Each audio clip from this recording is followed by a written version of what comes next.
Hi. Yeah, I'm back with Genshin stuff. Hello, don't worry. Still making Genshin stuff. I still like Genshin. Um, Today I'll be talking a little bit about, this new Natlan teaser that we just got. I won't lie to you guys, I've already watched this. And I have some thoughts and some things to talk about. Most of them are pretty positive, and I'm really, don't get me wrong, I am very excited for Natlan, but I also have some uh, concerns, uh, some of which are sociopolitical. So if that's not your jam, hey, maybe don't watch this video. Uh, but yeah, and throughout this video, I won't be playing the entire video front to back, because YouTube might get mad at me. So yeah, if you want to watch this video, like, hey, it's on the Genshin Impact YouTube channel, you can watch it for free, so do that. Anyways, without any further ado, yeah, I'm just going to be skipping through this video and talking about things of note. Now, the first thing that I want to talk about, it's not this character, right? It's not this character that we see. It's actually this character that we see. And this is a ferret. Now, I find it interesting that we open on a ferret in this teaser, because ferrets are not indigenous to Mesoamerica and more broadly Latin America. Ferrets come from parts of Europe, right? Most of the ferret species that you can find come from parts of Europe. However, there is one specific type of ferret. I think, is it called? Yeah, it's called the black-footed ferret, and as you can see, it has black feet, and they are indigenous to North America. So you have this little guy over here, this ferret, and this guy has blue hands.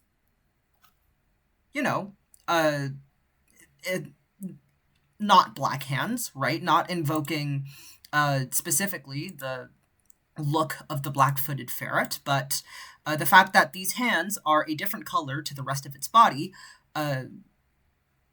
kind of says to me that maybe the black-footed ferret is is one of the inspirations that has gone into the design of this little critter. And the reason why that's important is because up until now, I was under the assumption that Natlan was going to be exclusively based on Latin America. However, the inclusion of this black-footed ferret, who, if I'm not mistaken, hold on, let me search it up again. I'm pretty sure is found in, northern North America. Where do you find it?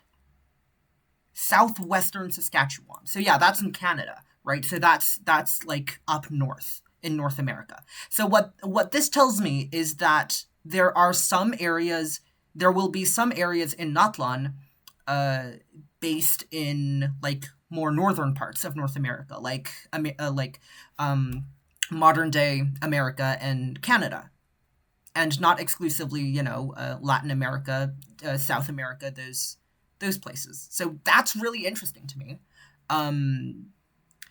and we'll see later in this video that there's some architecture that's reminiscent of Western North American indigenous tribes.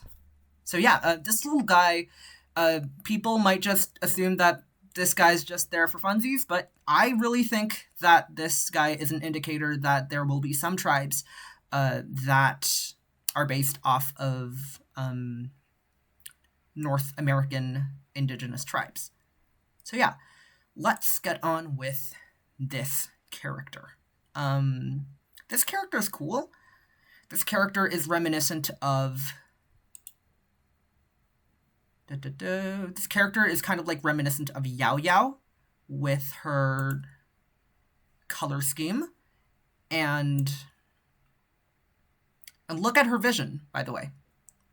This is our Natlan vision. This is the Natlan vision case, and it's very cubic. And there are these like sort of engravings that are geometric as well. And the fact that this girl has a geo vision, geo is also, the symbol of geo is also a geometric shape. There's lots of like geometric imagery going on, which is important because like cubes and geometric shapes sort of remind me of Celestia. I don't know what I just did there. Sorry. But yeah, cubes remind me a bit of Celestia. Maybe that'll, like, maybe it won't. But like also, for the people who saw the previous Natlan teaser that we got with all the Saurians, I did a video on that, by the way. Some of the mountains in Natlan are also geometric shaped. So they're not like really rough and rocky mountains. Like there are some of them that are quite geometric and cubic. And that's really interesting to me because, I'll probably talk about it later. But yeah, this girl has a geovision. And also she rides this little guy. And this little guy can climb up walls, and that's that's really fun. It kind of reminds me of like go-karting. She's kind of like go-karting, and that's really cool. And as we'll see like later in the trailer, like there's lots of things in this trailer that reminds me of Mario Kart. But yeah, and this character is also glowing, by the way. This character is also glowing while riding her mount, which is interesting because I've also noticed that the other characters also glow while using. I don't know what that could signify. Like maybe it's a gimmick in Natlan, or it's just to denote that Natlan characters, they're like very colorful. Like that might be it. But yeah, I'm not sure what that could mean. Now let's look at this city here. Okay. Yeah, so I admit that I am not an expert on like South American architecture. However, I'm more familiar with indigenous architecture of North America. And this thing right here, bottom right of the image, reminds me a bit of a totem pole. A little bit, not too much. Like, I guess the argument is that we can see clearly that there is something hanging off of this totem pole.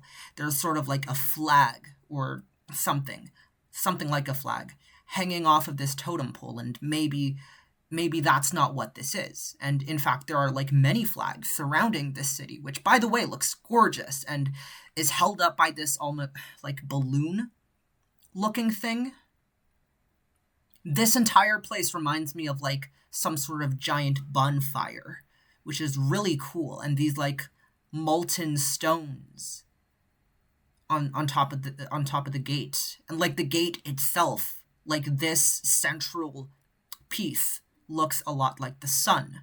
And it might be Aztec, but don't quote me on that because I know very little of Aztec culture.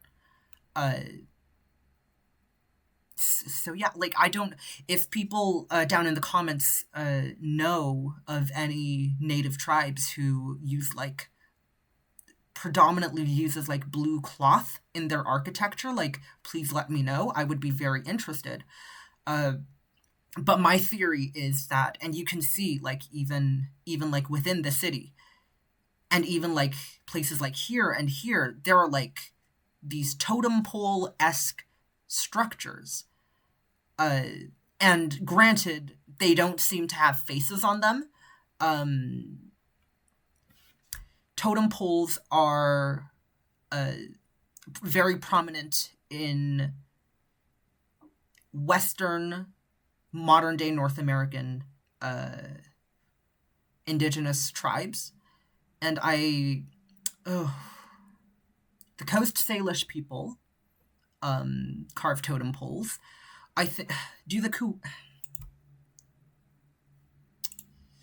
I'm trying to remember. The Kwakwaka'wakw people also carve totem poles from memory.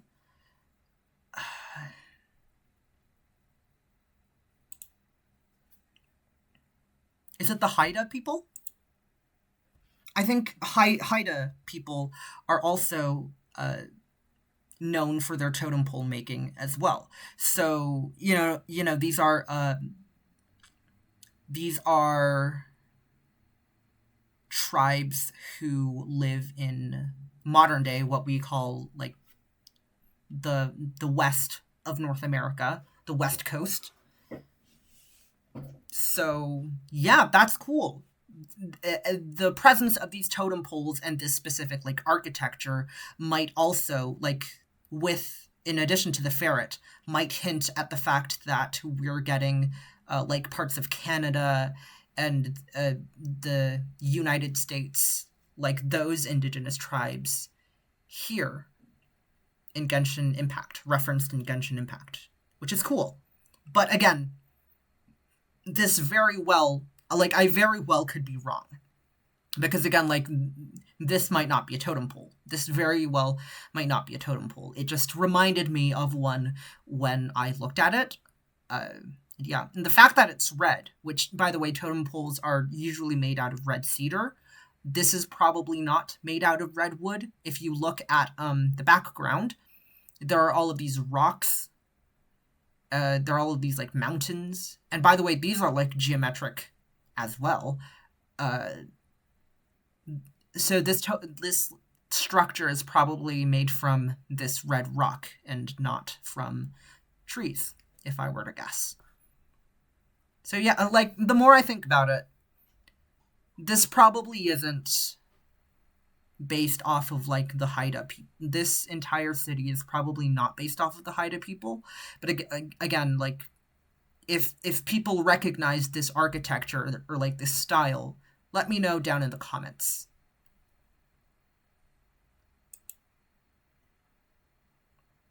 And by the way, the graffiti. We see graffiti, like, everywhere in Natlan. Like, we see here on this bridge, and we see, like, even on the mountains. That is very reminiscent of cultures in, like, Mexico and in Brazil. So, like, if this city looks Brazilian or, like, Mexican to any of y'all in the comments, like, please let me know, because I would love to get educated. And by the way, we see this character. Do we see this character up close? Is my internet really that bad, right? Okay, yeah. She's very clearly glowing. Again, don't know what that could mean. She's plunging into a group of enemies. And there's, like, a fiery explosion, by the way. I don't know why, because we know she's a Geo character, but there was a fiery explosion when she lands. I don't know why. Like, these particles, they don't remind me of, like, Geo. They don't give off Geo particles, you know? So, like, maybe the drill is her elemental skill. But if she lands on a specific, like, a specific thing, or maybe if she's, like, in some sort of empowered state, these fire particles come out. I don't know why there are these fire particles when she lands onto these enemies. But that's interesting. Now we get to see this guy. And this guy is interesting because, first of all, He looks cool as he looks cool as I probably shouldn't swear, but he looks really cool. And his design is like very reminiscent of both the Geosaurian and of this character's mount. And that's very interesting to me because now, looking at this trailer, I'm starting to think that each of Natlan's tribes correlates with one element. And I'm speculating that this character's tribe is from the Geo tribe, and this enemy is also from the Geo tribe. But, he definitely has like the model of an enemy, which, by the way, this saw blade looks extremely cool with the spikes of the Geosaurian and with the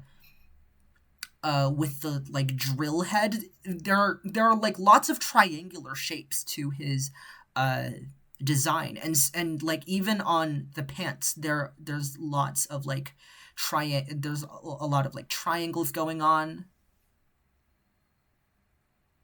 It gives the impression that, this guy's gonna cut you, and it's very angular. And I really like that. And even like the tattoos that we have going on here, they're very angular and sharp, and it looks really, really cool. And yeah, this guy's probably from what I'm gonna call right now the Geo tribe. So yeah. Then we get a shot of the map of Natlan, and this is very interesting because, all right, guys, looky here. We are in, this character is being chased by the Geosaurian enemy. We are in this area, and look at the mountains, by the way. Look at these mountain structures. They are rectangular, cubic shapes. Again, with the cubes in Natlan. Interesting stuff. But if we look at the center of the screen, like this sort of area is probably what I'm going to speculate as the hanging trees. And you'll see why in just a little bit. But yes, there's a river going through here. There's maybe like, I don't know, this might be like a big tree. But this seems like a very lush area. It's very green. And now that I'm saying it out loud, it could be the fertile lands. But we see later in the trailer a shot that makes me believe otherwise. This character runs a little bit. And then we end up here. In this area that has a lot of water and is also quite blue. Like bluish green, kind of like the color scheme of Chenyu Vale. And this is probably the spring's source. And by the way, for those of you who are confused, you should probably watch my video on Natlan saurians, which I'm probably going to link. In that video, I'm going to be... I actually have two videos for you guys. First, watch the Natlan saurian video, and then watch my video on the Unfinished Reverie artifact set. Yeah, because in the Unfinished Reverie artifact set, it describes all of these locations, and that's how I'm getting these names. The hanging trees, the spring source, all of the names are found in the Unfinished Reverie. So this is probably the spring's source, as mentioned in the Unfinished Reverie, a land that is like quite bluish tealy green and has a lot of water. And then this character runs to this area that probably borders with the Sumeru Desert. And this area is probably the canyons, either the canyons or the mines. I'm just gonna say this area looks a bit more canyony than miney to me. But who knows? Maybe, like, underneath these mountains is a huge, like, underground mine area. Which we all love underground areas, don't we? There's also a city here. It might be... Hold on. Could this city that we see here be this one? Because so I'm gonna do a bit of, like, analyzing. There's a bridge leading one way, and then 180 degrees from that is another bridge. Okay. Is that present on the map?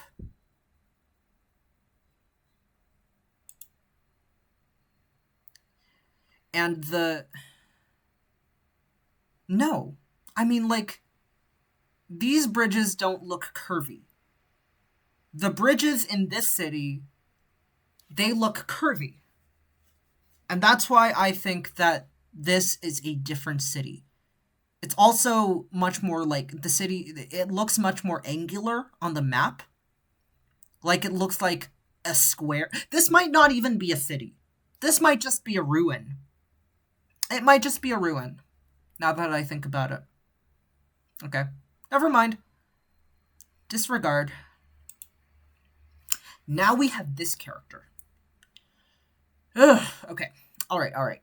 So what do we see from this image? By the way, the landscape here looks extremely beautiful. Like, I don't know if there's, like, a filter, but this landscape looks extremely beautiful. Like, you can see that there are all of these, like, particles in the air that kind of looks like glowing, like, pollen.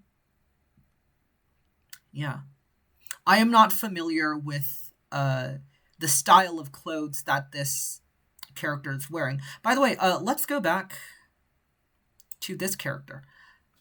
Her style of clothes, I don't know, it doesn't look Mesoamerican to me. It doesn't look very Latin America. It kind of reminds me of Zenless Zone Zero, right? It looks almost like cyberpunk, like futuristic, which is very interesting.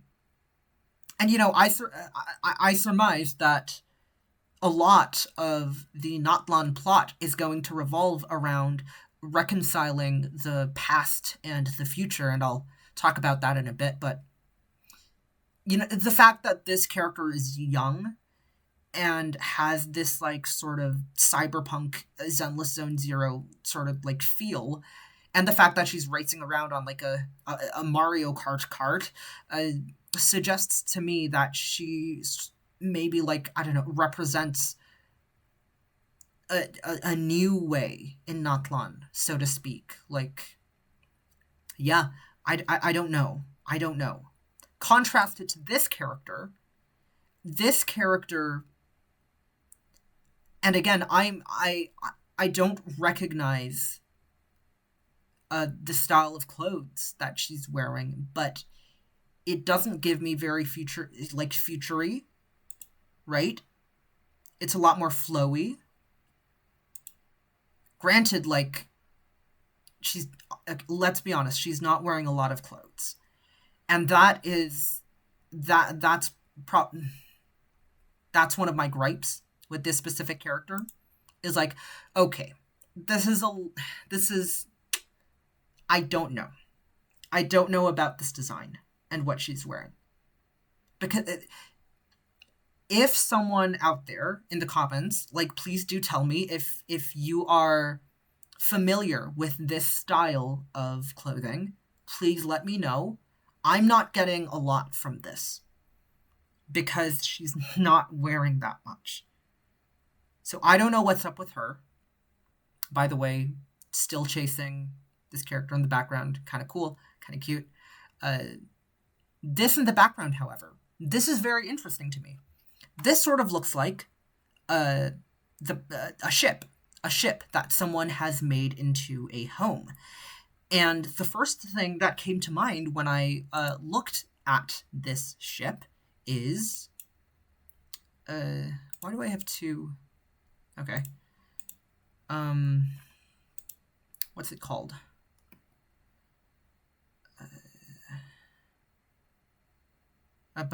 No. What's it called? Is it a museum? Yeah, Museum of Tomorrow.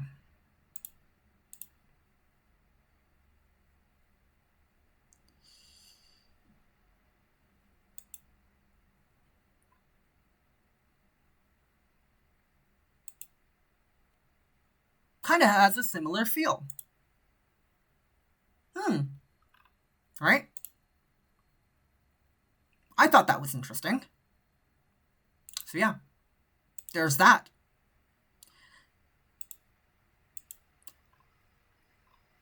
Yeah. I don't know. I don't really have anything more to say about that, but that is what this ship sort of reminded me of, and yeah, that's cool. I think where is this located? It's located in Brazil. Yeah, Rio. Yeah, yeah. It's located in Brazil. So I don't. Is the implication here that this region, the spring source is based on Brazil? I don't know. I don't know. I don't know. Like I look at the street art that is on the mountains and on the bridges and stuff, and I'm like, yeah, that seems like modern day Brazil, Mesoamerican to me. But I'm not sure. I'm not sure what to make of this character, of this ship, and of the spring source. Whereas like something like this city, like I can speculate. Like I'm probably wrong in thinking that this is a totem pole, but maybe with the Hydro character, I just don't know. Then we have this character. People online are calling this character like a creeper, like a creeper from Minecraft. They're calling this person Minecraft Boy because of the geometric shapes. And by the way, yeah, more geometric shapes in Natlan. Would you look at that? And yeah, there are lots of geometric shapes in Natlan, and I think at this point it's like not even. It has to be intentional. The geometric shapes in Natlan, which reminds me of a lot of Celestia. And my mind is just running wild with possibilities of like what that could mean. People are calling him like Minecraft Boy. This reminds me of like Navajo, like some Navajo prints, because the Navajo people, they have quite a lot of geometric patterns on their clothing, and that is sort of what I'm reminded of when I look at this character. So there's that. This character again, which by the way, okay, we're gonna see in a bit, but all three of these characters have tattoos, and I find that very interesting and very cool. Oh, by the way, she's riding a Pokemon. She's literally just riding a Pokemon. And look, this character is glowing too. This Hydro character, she's glowing too. And the way she's glowing, it kind of reminds me of like Neon from Valorant. But she's glowing too. And I'm just thinking like maybe the glow is like a gimmick of Natlan, and I don't know what that could mean, like what this glow could indicate. But yeah, like as this character is riding her mount, she is glowing. I like is this shark even like her elemental skill, I wonder. Is this even part of her kit? Or is this like a mount that she can summon? But like if this is a mount that she can summon, then why have the Saurians if these characters can just summon their own mounts? Like what's the point? interesting things to talk about. By the way, this shark guy looks so silly and so fun, and I love him so much.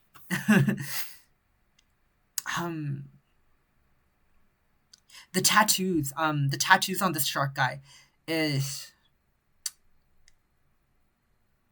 I don't recognize them. I do not recognize them. People, again, like people down in the comments, if you recognize these patterns on this shark, please let me know. Is it Coast Salish? Could it be Coast Salish? Huh. I mean, not everything, not everything can be Coast Salish, all right? I can't just look at a ferret and think, oh, we're doing Western Canada. Like, okay, that's not happening. But yeah. Oh, look, the hanging trees. Yeah. So, I would like to say I called it in my Saurian speculation video that the hanging trees were just going to be tall ass trees that kind of look like, generic enchanted forest fantasy sort of stuff. House of the Dragon interview with Emma Darcy and Olivia Cooke, by the way. House of the Dragon is a great show. Anyways,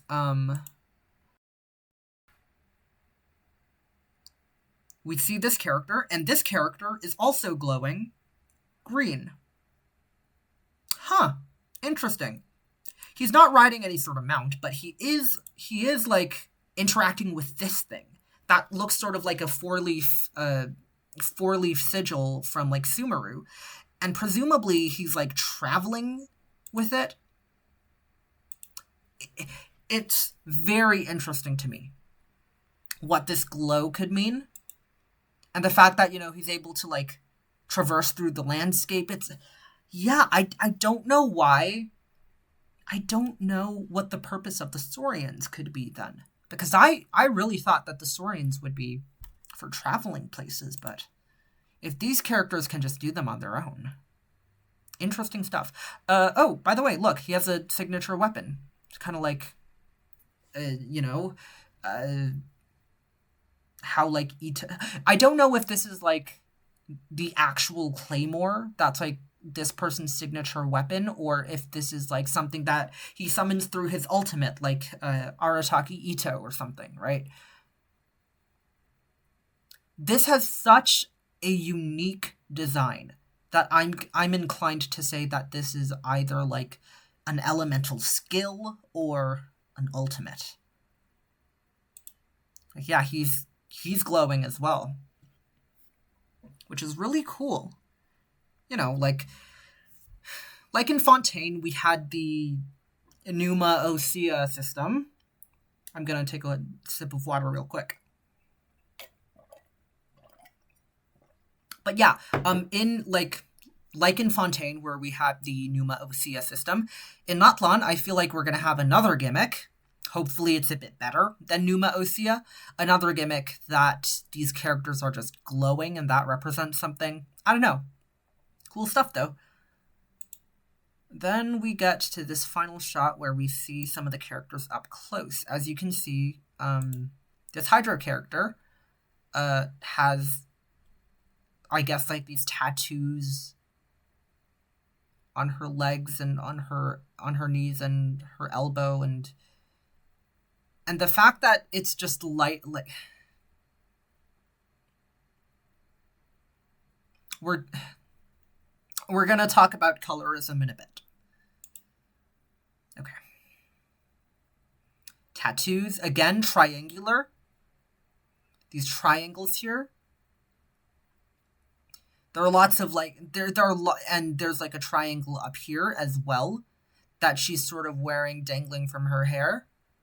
And even like this sort of piece of cloth. It's almost reminiscent of teeth. Really cool. And then this character with his sort of cube motif. And again, you can see that this character has tattoos as well.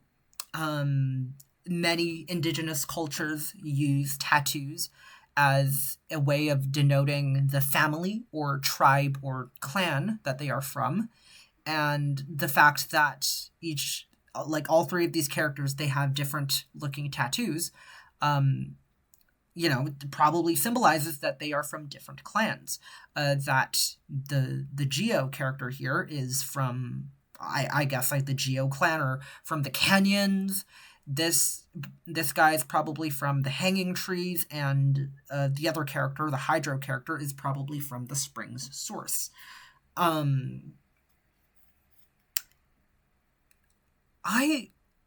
What's real interesting about these three is that they all remind me of like the 60s.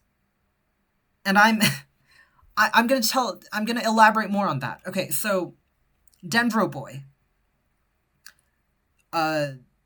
Cubic imagery, right? Almost reminiscent of like arcades, an arcade machine, and especially paired with like the green glow that we see. It's reminiscent of like an arcade machine and like early stage video games and all of that. Something prominent from the 60s.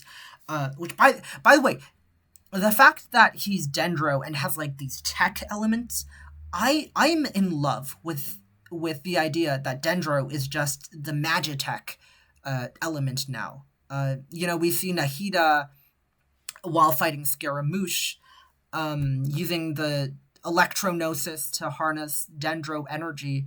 The Dendro that surrounds the arena manifests as binary code. That's green. And the fact that Irminsul is essentially like has many parallels with a computer, and that even like Nahida's skills are like a click box, right? Like a drag and drop thing, like and that's not meant to mention like Al-Haytham and his and what's going on with him. Dendro really is just like the element of Magitech, and the implications of that, it's very interesting, especially surrounding like what Irminsul is. Anyways, on to this character. Go-karting, invented, I think, in the early 50s. When was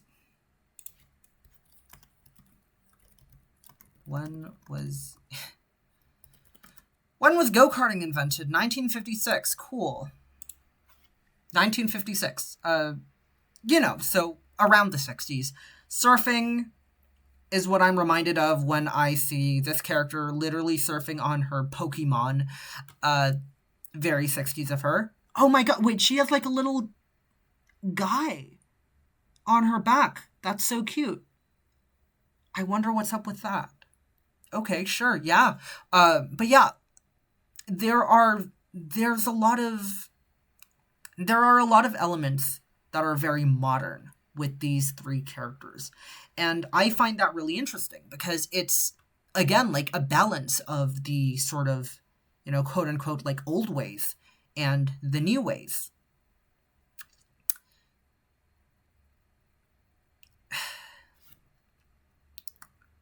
Yeah. That is what I have to say about... Or actually, no. I have one more piece of information that I would like to share before I get on with the next part of this video, the more ranty part. Look at these guys.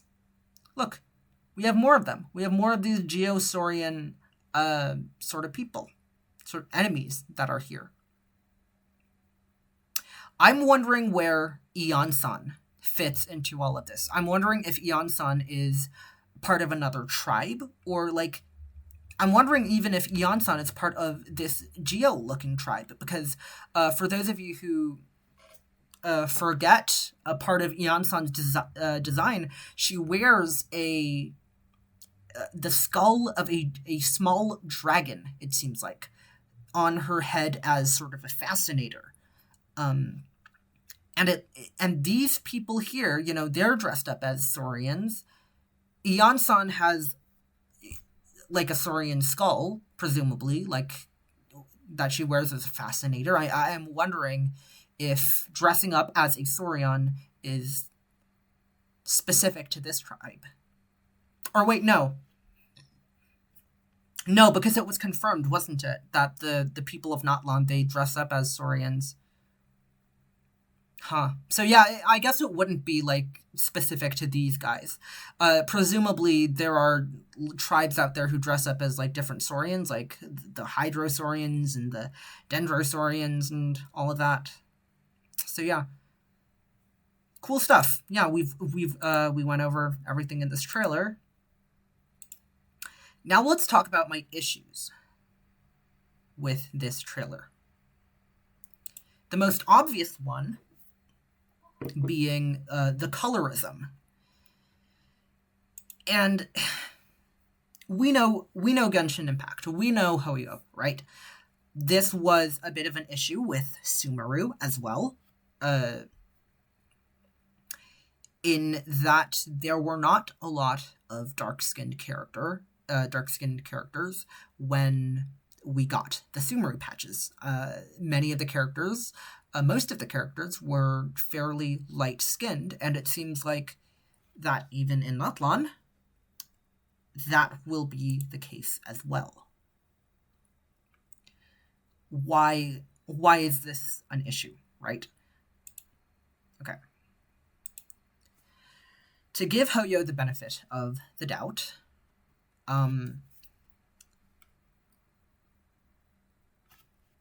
hold on.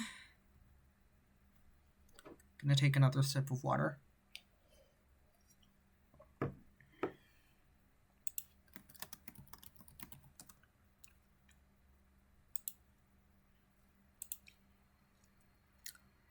Sumeru is based off of this region, all right? Dar al-Islam. And it encompasses a lot of area. So sure, yeah, perhaps a lot of people from this region are light-skinned. And, we have some dark-skinned characters in Sumeru. We have Candace, we have Sino, and we have Dea. And now we have Sethos as well. However, if we look at some of these people,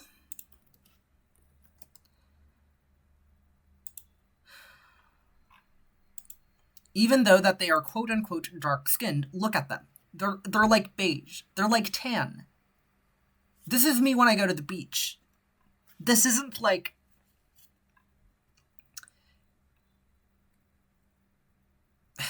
This isn't communicating that this is a very...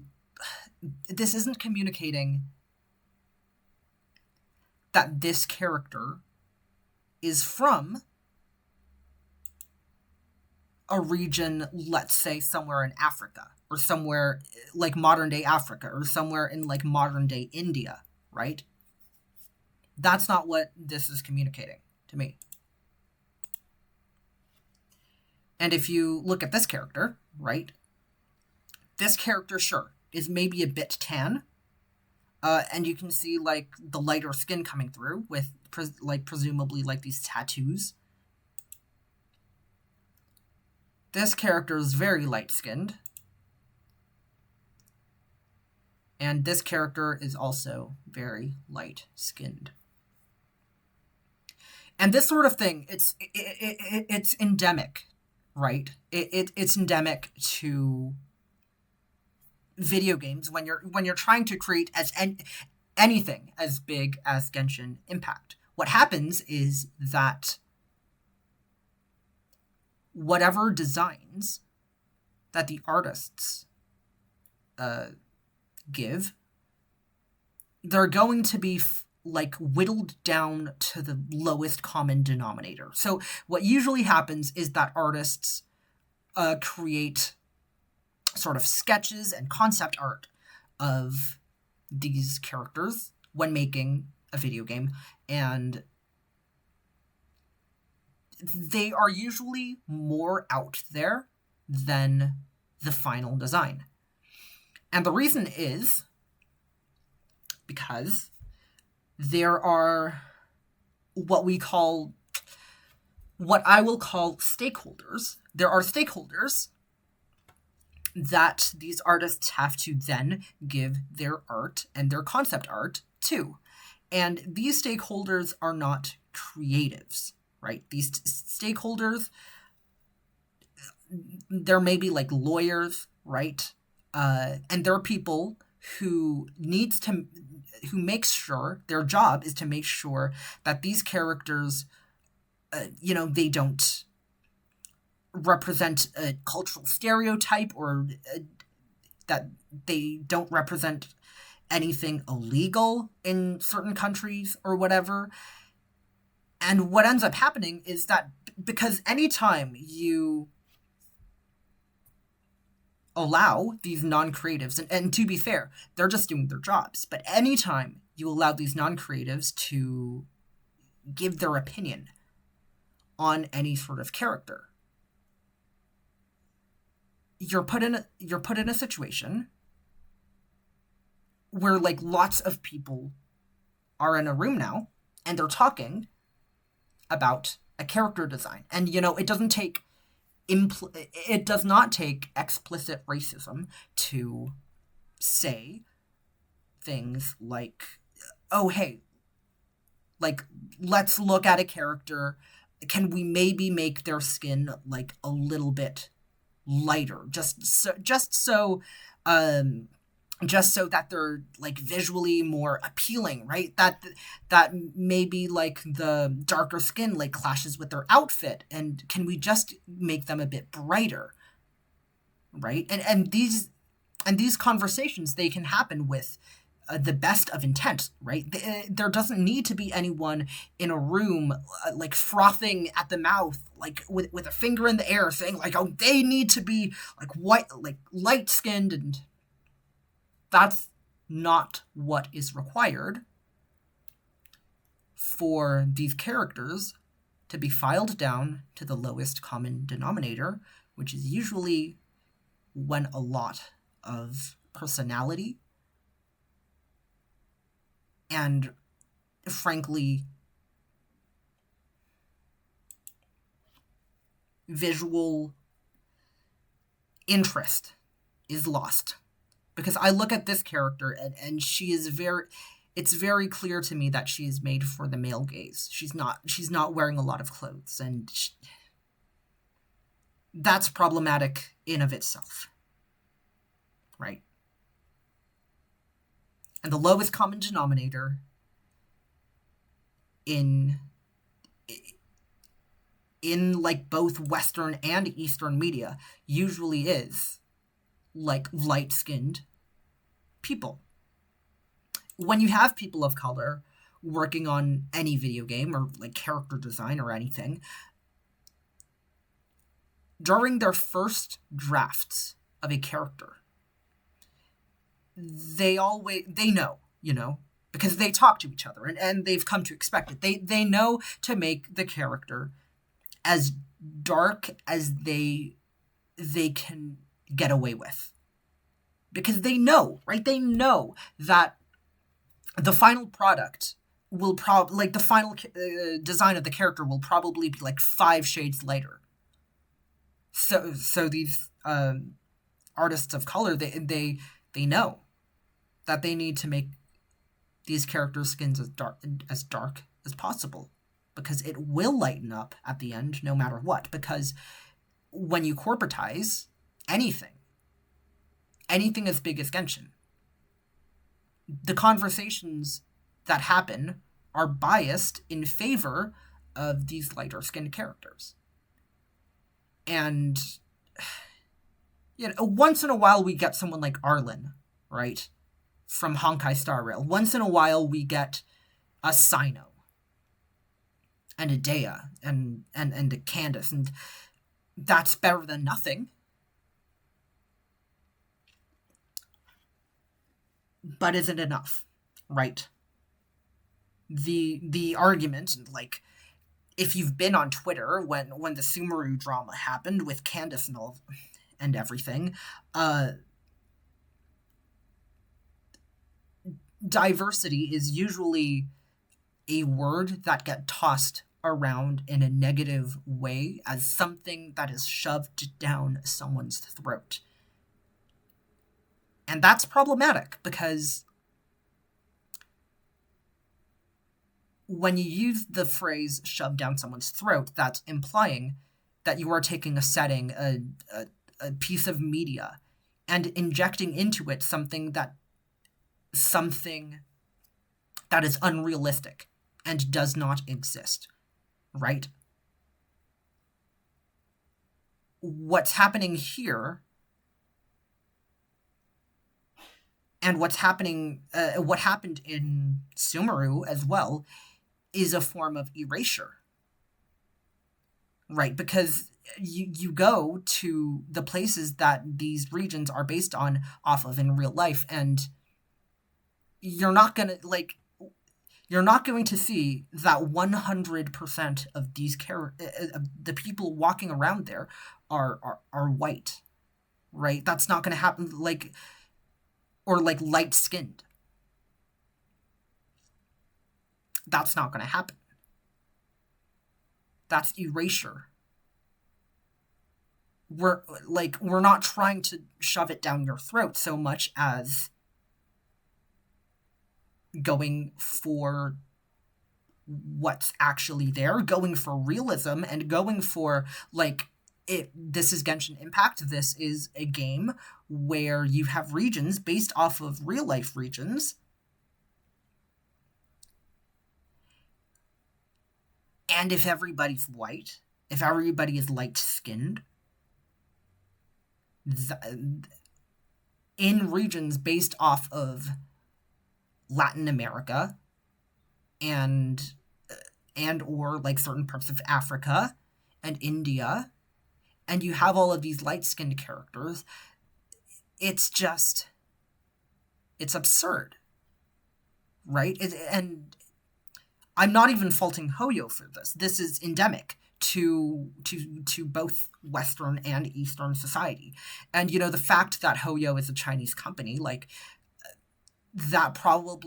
they are probably less likely to be aware of these problems, but that doesn't absolve them, right? That doesn't absolve them. So I hope we see some darker skinned characters. Maybe in 5.1, maybe in the future. Yeah. Another thing that I would like to touch upon is that, okay, so you're doing a region based off of Mesoamerica and more broadly Latin America, right? You're not going to... I'm interested in seeing how Hoyo handles the topic of colonization, because, the entirety of, or I shouldn't say, you use words like entirety, and you're most likely wrong, but a lot of Mesoamerica and Latin America was colonized by Spanish conquistadors and the Portuguese, right? Colonization is something that is present in that region. How is it going to be handled in Genshin Impact? If I were to guess, the Archon of this region is not going to be dark-skinned.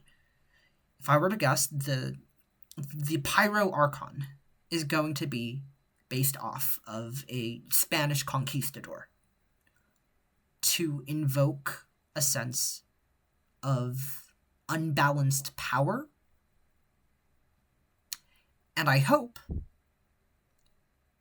that, because there is this theme of like the modern mixing in with the old in Natlan that we see with these characters, I hope that expands to the theme of reconciliation when it comes to the Natlan story.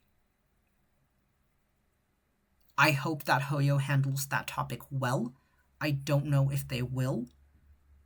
Hopefully, they will. But yeah. That's all I have to say. Sorry if this video was a bit incoherent at times. Sorry if this was a bit rambly. I am not, the expert on Latin American geopolitics or anything like that. So if I said anything wrong in the video, please let me know. I will learn, and I want to be corrected if I said something wrong.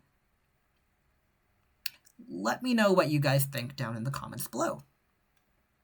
Overall, I'm very excited. I do think that the cubic structures that we see in Natlan are symbolic, is symbolic of Celestia. And yeah, I can't wait for later this summer when this region comes out, and I really hope that Hoyo executes the story well. Otherwise, I will be very concerned about the future. But hopefully, hopefully they got this. Hopefully they got this. I believe. I'm praying that they won't drop the ball on this one. Fontaine was really, really good. Let's see how Hoyo handles Natlan. Bye, everybody.